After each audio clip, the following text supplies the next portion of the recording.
My name is Nicole. I am 17 years old, and this is my story. I live in a small house. The paint on the walls is old and peeling. We have 2 bedrooms. I share one with my younger sister, Lily. My parents sleep in the other one. Our kitchen is tiny, but my mother always keeps it clean. The house is small, but it is filled with a kind of quiet sadness. I have always lived a quiet life, a solitary life. I do not have many friends at school. I am not good at talking. I am good at studying. Books are my friends. They are my best friends. When I open a book, I can go to another world, a world where things are different, a world where a poor girl can become a doctor, or a writer, or anything she wants. My books are my secret escape. My dream is to escape. I love my family, but I do not love our life. We are poor. My father works very hard. He works in a factory. He leaves home before the sun comes up. He comes home late when the moon is high in the sky. His hands are rough. His face is always tired. My mother works too. She cleans houses for richer people. Her back hurts every day. I see the tiredness in their eyes. I see the worry. I do not want this life. My escape plan is simple. It is through my books. I study very hard, every day, every night. I am the best student in my class. My teachers say I am smart. They say I can get a scholarship. A scholarship means I can go to a university. University. The word sounds like magic to me. A big, beautiful place full of books and ideas. A place where I can build a new life. A better life. For me. For my family. This is my only dream. It is the light that pulls me through each difficult day. But my father has a different dream for me. His dream is not about books or university. His dream is about a husband. He thinks a husband is the only way for a girl to be safe. You are a pretty girl, Nicole, he told me one evening. We were sitting at the small kitchen table. The only light came from a single, weak bulb above us. You don't need to work so hard with those books. A good husband will take care of you. My heart dropped when he said that. It felt like a cold stone in my chest. He did not understand. He did not see me. He only saw a daughter to be married, to be given away. But Papa, I said softly. My voice was a whisper. I want to go to university. I want to be a teacher. He frowned. His face looked even more tired. University is for rich people, he said. His voice was not angry. It was just final, like a door closing. We are simple people, Nicole. Your mother and I, we cannot give you much. A good marriage is the best thing for you. A man with a steady job. A good family. That is real security, not books. I wanted to scream. I wanted to tell him that books were my security, that my mind was my security. But I said nothing. Arguing with my father was like talking to a brick wall. He worked hard. He loved us in his own way. But his mind was set. He saw the world in a certain way. And in his world, a daughter's best hope was a husband. After that conversation, a shadow fell over my life. My dream felt fragile, like a tiny bird in my hands, and my father was trying to close my hands into a fist. I started studying in secret. After Lily was asleep, I would turn on a tiny lamp. I would hide under my blanket. I would read and read and read. The words on the page were my only hope, my only rebellion. One day I came home from school. My mother met me at the door. She looked nervous. "Nicole," she said, wringing her hands, "we have a visitor tonight, a special visitor. Please wear your nice dress, the blue one." "A visitor who?" I asked. She didn't look at me. "Mr. Henderson's son," she said quietly. "He is a good man. He has a good job." My blood ran cold. Mr. Henderson was my father's boss at the factory, a supervisor. I knew what this meant. This was not just a visit. It was an inspection. I was the product, and his son was the buyer. I felt sick. That evening, I sat on our old sofa. I wore the blue dress. It felt tight and uncomfortable. I felt like I was in a cage. Then they arrived. Mr. Henderson, his wife, and their son. His name was David. He was much older than me, maybe 25. He was tall and quiet. He had his father's serious eyes. He didn't smile much. My father was so happy. He was smiling more than I had seen him smile all year. He offered them tea. He talked loudly about what a good daughter I was. "Nicole is a good girl," he said, looking at me. "Quiet, hardworking. She will make a good wife." I wanted to disappear. I wanted the floor to swallow me. David looked at me. His eyes were not unkind, but they were empty. He saw a quiet girl in a blue dress. He did not see the girl who dreamed of stars and stories and a life beyond these four walls. I tried to smile, but it felt like my face would crack. We all sat in the small living room. The adults talked. David and I were supposed to talk. "So, you are in school," he said. It was a statement, not a question. "Yes," I replied. "I like to read." "That's nice," he said. He didn't ask what I liked to read. He didn't ask anything else. The silence between us was heavy and awkward. I felt like I was suffocating. This was the man my father had chosen for me. This was the future he wanted for me. A future of quiet, empty conversations. After they left, my father was beaming. "What a wonderful family," he said. "David is a good man, Nicole. He has a job at the factory. He is saving for a house. This is a great opportunity." An opportunity. It felt like a prison sentence. That night, I cried into my pillow. I cried for the girl who loved books. I cried for the dream of university. I cried because I felt so completely and utterly alone. My own father was selling my future for a little bit of security. He thought he was helping me. He thought he was saving me. But he was destroying me. The visits from David continued.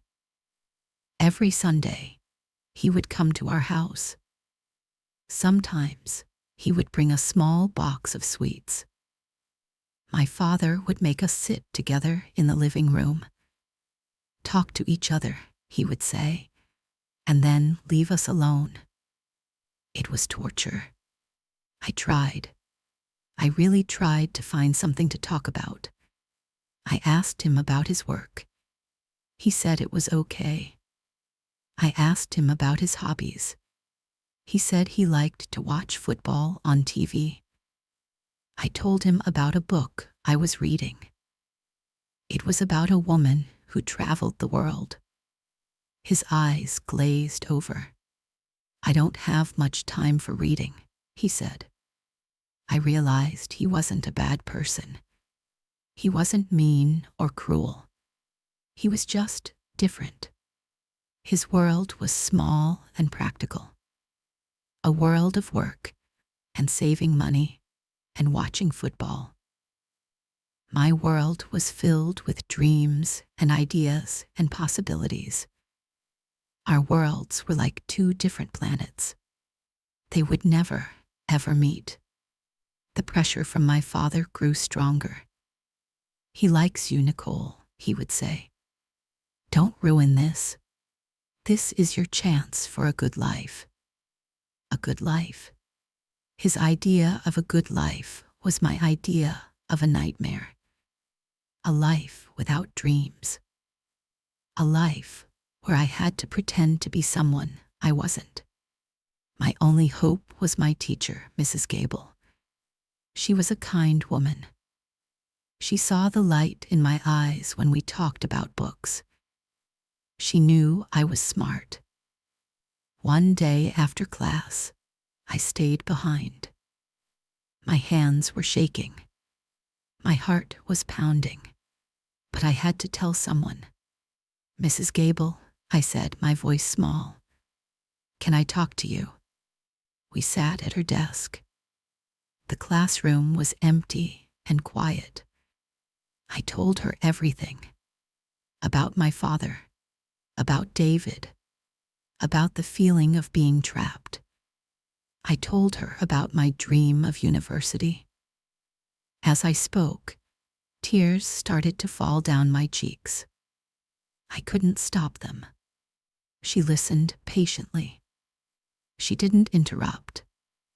When I finished, she handed me a tissue. Her eyes were full of kindness and understanding. Nicole, she said gently, you are a very bright young woman. You deserve to follow your dreams. Her words were like water to a thirsty person. Someone understood. Someone believed in me. Your father loves you, she continued. He is just scared. He wants you to be safe. He doesn't understand that your mind and your education can be your safety. She opened a drawer in her desk.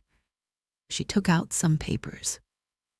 These are application forms for scholarships, she said, for several different universities. I can help you fill them out. We can do it in secret.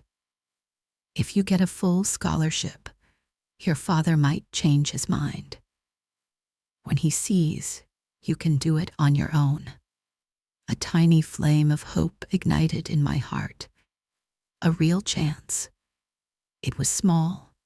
It was risky. But it was there. Really, I whispered. Yes, really, she said with a smile. But you have to be brave, Nicole. Very brave. So we started our secret project. I would meet Mrs. Gable during lunch breaks.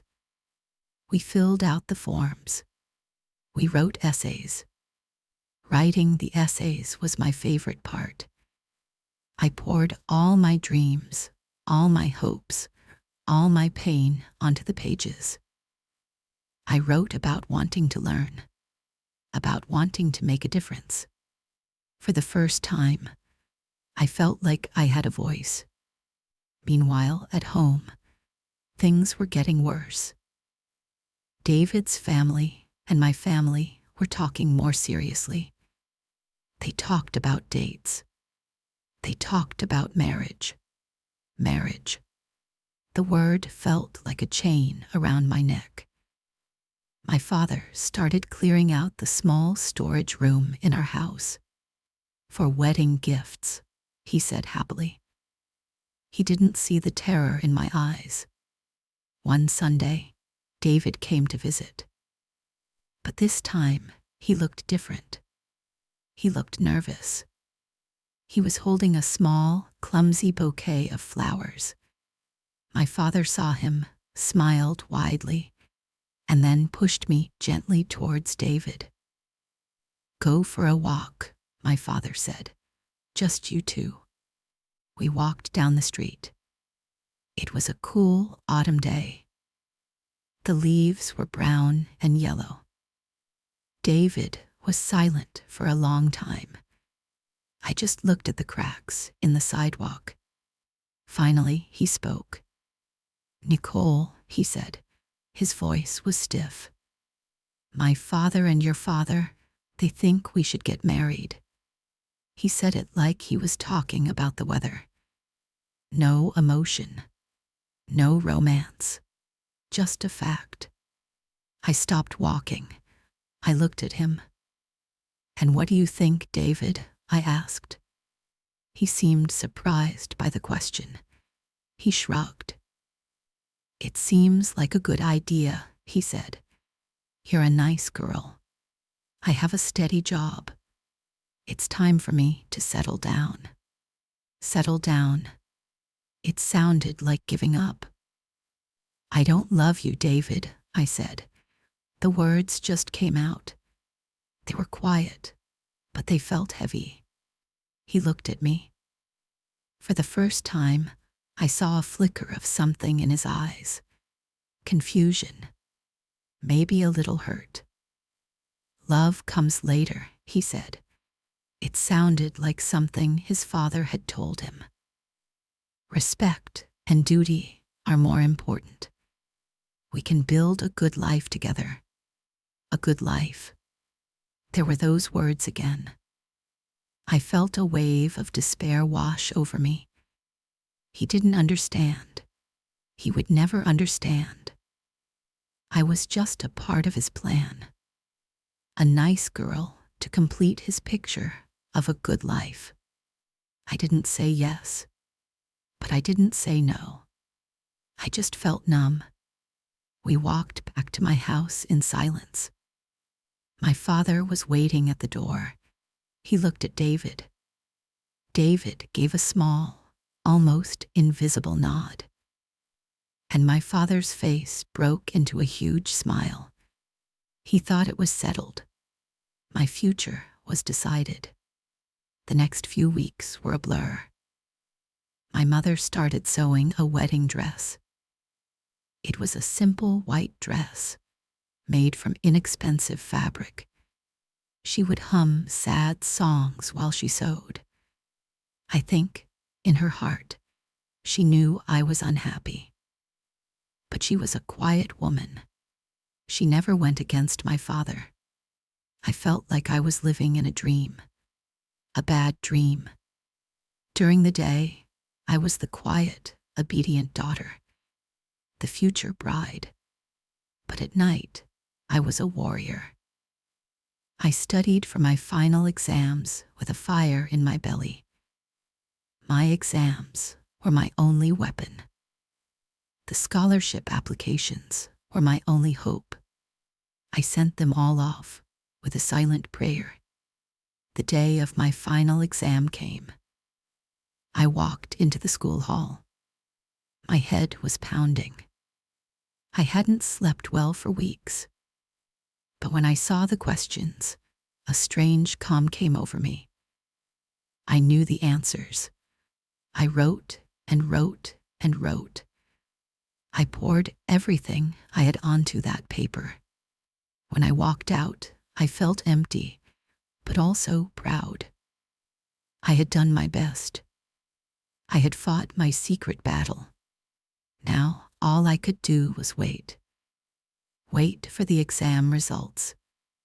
Wait for a letter from a university. Wait for a miracle. But time was running out. My father set a wedding date. It was just a month away.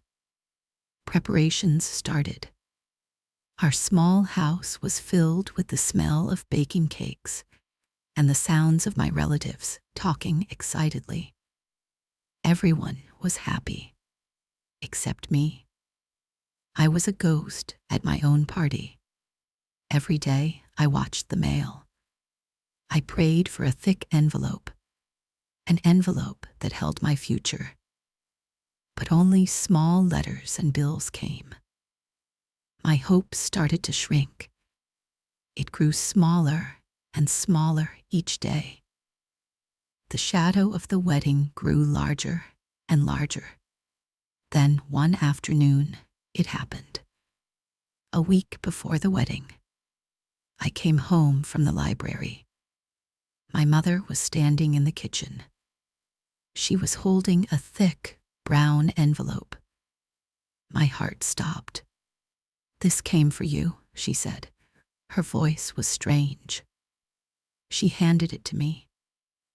My hands were trembling so much I could barely open it. I saw the logo at the top. It was a university, the best one I had applied to. I read the first line. "Dear Nicole, we are pleased to offer you a full scholarship." I couldn't read anymore. The words blurred. Tears filled my eyes. But these were not sad tears. They were tears of joy, of relief, of victory. I had done it. I had done it. I held the letter to my chest. It felt like a shield. "What is it?" my mother asked. "I got it, Mama," I cried. "I got the scholarship. A full scholarship.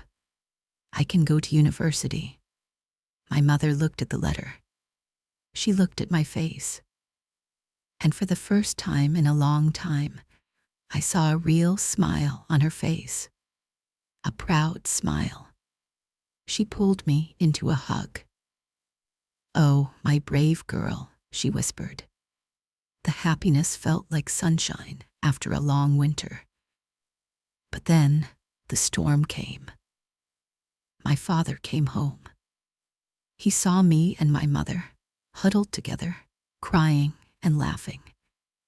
He saw the letter in my hand. "What is this?" he asked, his voice suspicious. I stood up straight. I held the letter out to him. "I got a scholarship, Papa," I said. My voice was strong. "A full scholarship to the university. I can go. It won't cost you anything." He took the letter. He read it slowly. His face grew dark. The happy atmosphere in the room vanished.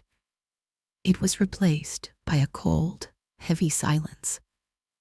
I thought he would be proud. I thought he would see how hard I had worked. I thought he would finally understand. I was wrong. He looked up from the letter. His eyes were cold. "No," he said. The word was quiet, but it was harder than a shout. "What?" I couldn't believe what I was hearing. "I said no," he repeated. He tore the letter in half. Then he tore it into smaller and smaller pieces. I watched the pieces of my dream fall to the floor like dead leaves. "The wedding is in 1 week," he said. "You will marry David. You will have a safe life. I will not have my daughter running off to some faraway city, filling her head with useless ideas. This is my final decision." I couldn't speak. I couldn't breathe. The pain was so sharp, it felt like a knife in my heart. He hadn't just torn up a letter. He had torn up my soul. He had chosen my cage for me, and he was locking the door. My mother started to say something. "Please," she began. She worked so hard. "Be quiet, woman," he snapped. "This is for her own good. She is a child. She does not know what is best for her." He turned and walked out of the room. I fell to my knees. I tried to pick up the pieces of the letter, but they were just scraps of paper. My dream was in pieces. My hope was gone. Everything was gone. That night, the light inside me went out. It was a dark, cold, and empty place. The girl who loved books was gone. In her place was a silent, broken doll. The week passed in a fog. I didn't eat. I didn't speak. I just moved through the days like a shadow. My relatives thought I was just nervous about the wedding. They didn't see that I was grieving. Grieving for the life I would never have. The morning of my wedding was gray and cloudy. It matched my heart. My mother helped me into the simple white dress. She combed my hair. Her hands were gentle. I saw tears in her eyes, but she said nothing. We both knew there was nothing to say. My father's word was law in our house. I walked into the small community hall. It was filled with people, family, friends, neighbors. They were all smiling. I felt their eyes on me. I saw David waiting at the front. He wore a simple suit. He looked serious. He looked like a stranger. My father took my arm. He walked me down the aisle. His grip was firm. "Smile, Nicole," he whispered. "This is your happy day." Happy day. I wanted to laugh or cry or run away, but I did nothing. I was empty. I stood next to David. The official began to speak. Words about love and commitment and forever. The words floated around me. They had no meaning. I felt like I was watching a movie about someone else's life. "To you, Nicole, take this man, David, to be your husband." Everyone was looking at me. My father, my mother, David. I felt 1,000 pounds of pressure on my shoulders. One word could change everything. But what was the point? My father had already destroyed my only escape route. Where would I go? What would I do? I was trapped. I took a deep breath, and from the empty place inside me, a tiny, quiet word came out. Yes. The sound of my own voice was a shock. It sealed my fate. I was no longer Nicole, the girl with a dream. I was now Mrs. David Henderson, a wife. We were married. People clapped. Someone cheered. David slid a simple gold ring onto my finger. It felt heavy, cold. He leaned in to kiss me. His lips were dry and quick. There was no feeling. It was just a thing we had to do. The rest of the day was a blur of handshakes and fake smiles and polite conversations. I felt like an actress playing a part, the part of the happy bride. And maybe I was a good actress, because everyone told me how lovely I looked. No one seemed to notice the emptiness in my eyes. That evening, I moved into my new home, David's house. It was a small house, just like my parents', but it was neater, quieter. It was his house, not mine. He showed me the kitchen, the bedroom. "This is our home now," he said. Our home. It felt like a new, slightly bigger cage. That night, I lay in a strange bed next to a strange man. He was my husband. I stared at the ceiling for hours. The quiet of the house was deafening. I thought about my books, my scholarship letter torn into pieces. A silent tear rolled down my cheek. I was 17 years old, and my life, the life I wanted, was over before it even began. I had married at 17, and I had never felt so alone. The first few months of my marriage were like a long, gray dream. I learned a new routine, a new kind of quiet life. I would wake up early. I would make breakfast for David. He ate in silence, reading the newspaper. Then he would leave for his job at the factory, the same factory where my father worked. After he left, the house was empty. The silence was my only companion. I would clean the house. I would do the laundry. I would prepare dinner. My days were filled with simple, repetitive tasks. It was a life my mother would have understood. It was the life my father wanted for me. A safe life, a stable life, an empty life. David was not a bad husband. He was not cruel. He did not shout.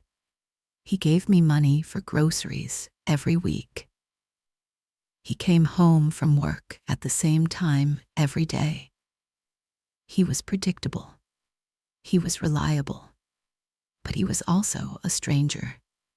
We rarely talked. And when we did, it was about simple things.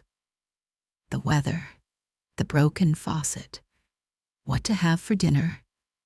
We never talked about feelings. We never talked about dreams. I had buried my dreams, and I think David never had any. His world was solid and practical. There was no room for anything else. He didn't like me reading. At first, I tried to read my old books, but he would see me with a book and frown. "Why are you always reading those storybooks?" he asked one day. "It's a waste of time. There are things to do around the house." After that, I hid my books. I would read late at night when he was asleep, just like I used to at my parents' house. It felt sad that the one thing that gave me joy had to be a secret, first from my father and now from my husband. I felt so lonely. The loneliness was a physical ache in my chest. I missed my sister, Lily. I missed my mother. I even missed the noise and clutter of my small childhood home. This new house was clean and orderly, but it had no warmth. It had no life. It was just a place where two strangers slept under the same roof. Sometimes I would see my old school friends in town. They would be laughing, talking about their plans for the future. Plans for university. Plans for careers. They would ask me what I was doing. "I'm married now," I would say. They would look at me with a mixture of pity and confusion. We were from two different worlds now. I didn't belong with them anymore. I tried to be a good wife. I really did. I learned to cook the meals David liked. I kept the house spotless. I did everything I was supposed to do. I was playing the part, but inside, I was fading away. The bright, hopeful girl was gone. I looked in the mirror and saw a pale, quiet woman with sad eyes. I was 17, but I felt 100 years old. One day, I found a small box in the back of a closet. It was filled with David's old school things, report cards, drawings, and a small, worn-out book of poetry. I was surprised. David, reading poetry. I opened it. Inside, on the first page, was his name. David Henderson, written in a child's messy handwriting. I sat on the floor and read the poems. They were simple poems about nature, about the sky, about the sea. They were not great poems, but they were filled with a quiet wonder, a feeling. That evening, when David came home, I showed him the book. "I found this," I said hesitantly. "Did you like poetry when you were a boy?" He looked at the book. A strange expression crossed his face. It was not anger. It was something else. Sadness, maybe. "That was a long time ago," he said gruffly. He took the book from me and put it back in the closet. He didn't want to talk about it, but something had shifted. For a single moment, I had seen a different David. Not the serious, practical man, but a little boy who liked poems. A boy who maybe had his own hidden dreams.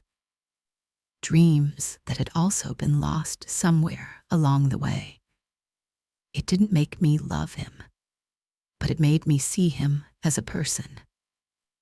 Another person trapped in a life they didn't choose. Maybe his father was like my father. Maybe he also wanted a safe, practical life for his son. I started to watch him more closely. I saw the way he sometimes stared out the window, the way he carefully fixed broken things around the house. He was good with his hands. He was a builder, a fixer, but his own life seemed broken, unfixable. I didn't try to talk about the poetry book again, but my view of him started to change. He wasn't just my jailer. He was a fellow prisoner. We were both locked in this quiet, empty life together. Slowly, I started to create a small life for myself within the walls of my cage. I started a small garden in the backyard, just a few pots of herbs and flowers. David didn't mind. He said it was a practical hobby. I could use the herbs for cooking, but for me, it was more than practical. It was life. I loved seeing the small green shoots push through the dark soil. It gave me hope. If a tiny seed could grow in the dark, then maybe, just maybe, a part of me could too. I also started visiting the local library. It was my secret escape. David thought I was going to the market. I would spend hours there, walking among the shelves, breathing in the smell of old paper and ink. I couldn't take books home. David might find them, so I would read them there, in a quiet corner. I traveled the world through those pages. I learned about history, about science, about art. The library was my university. The librarians were my teachers. My mind started to feel alive again. Years passed. 17 became 18. 18 became 19. Then 20. My life with David found a quiet rhythm. It was not a happy rhythm, but it was a peaceful one. We were like two quiet roommates. We respected each other's space. We didn't fight. We didn't laugh much either. But the deep, painful loneliness started to fade. It was replaced by a quiet acceptance. This was my life now. Then one day, everything changed. David came home from work early. His face was pale. I lost my job, he said. The factory was closing, moving to another country, just like that. His safe, steady job was gone. The foundation of his practical world had crumbled. I saw real fear in his eyes for the first time. He was lost. He didn't know what to do. For his whole life, he had followed a plan made by his father. Go to school, get a job at the factory, get married, buy a house. He had done everything right. And now, the plan was broken. That night, he didn't watch TV. He just sat at the kitchen table, staring at his hands. For the first time, he looked vulnerable. He looked like that little boy who wrote poems. I made him a cup of tea. I sat down opposite him. The silence was different this time. It wasn't empty. It was filled with his fear and my sympathy. "What will we do?" he whispered. He looked at me, really looked at me, like he was seeing me for the first time, not as his wife, not as the girl his father chose, but as another person in the room. And in that moment, I wasn't scared. I had lived with broken dreams for years. I knew how to survive in the wreckage. He didn't. "We will be okay, David," I said, and my voice was calm and steady. "You are good with your hands. You can fix anything. Maybe you can start your own business, a small repair shop." He looked at me, surprised. It was a simple idea, but he had never thought of it. His mind was stuck on the old plan, the factory plan. "I don't know how," he said. "I don't know anything about business." "I do," I said quietly. "I've been reading about it at the library." He stared at me, reading, the thing he thought was a waste of time. Now, it was our only hope. That was the beginning of our change, a slow, quiet change. I helped him create a business plan. I used my knowledge from the books I had read. I helped him with the paperwork. He was hesitant at first, scared, but he listened. He started a small repair business from our garage. He fixed furniture. He repaired appliances. He was very good at it. Word spread around the town. His business started to grow. I was his partner. We worked together. He did the physical work. I managed the books, the customers, the planning. We started talking, really talking, about the business, about our plans, and sometimes about other things. He asked me what books I was reading. He started listening. One evening, he came home with a small, wrapped gift. It was a book of poetry. "For you," he said gruffly, "so you don't have to hide them anymore." Tears filled my eyes. It was the most beautiful gift I had ever received. It was a gift of understanding, a gift of acceptance. Our life was not a grand romance. We didn't suddenly fall deeply in love. It was quieter than that. It was a slow building of respect, of partnership, of friendship. We were two broken people who were helping each other to heal. We were building a new life together, a life that wasn't planned by our fathers, a life that was our own. I never went to university. I never became a teacher in a school, but I became a teacher in my own way. I taught myself. I taught David how to hope again. And he taught me that sometimes a cage can become a home if you find a way to open a window. Now I am older. The house is still small, but it is filled with a different kind of quiet, a comfortable quiet. It is filled with the smell of wood from David's workshop and the books that now line our living room shelves. David's business is successful. We are not rich, but we have enough. We have security, but it is a security we built ourselves, not one that was given to us. I look back at the 17-year-old girl crying on her wedding day. I feel so much love for her. She was so scared and so alone. I want to tell her that it will be okay, not in the way she thinks. Her dream will be torn apart, but she will survive. She will find a new dream, a quieter dream, but a dream that is real. I learned that life doesn't always give you what you want. Sometimes it gives you what you need. I needed to learn to be strong on my own.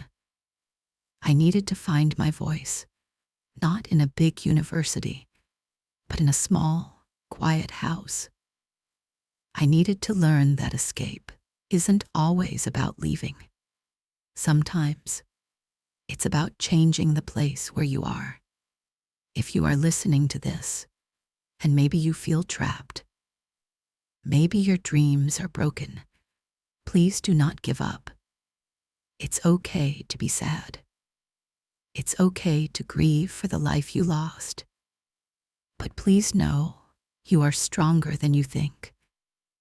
Look for the small things: a flower in the garden, a book in a library, a flicker of sadness in someone else's eyes. These small things can be the beginning of a new path. Your life is your story, and you have the power to write the next chapter. Keep going. You can do this too.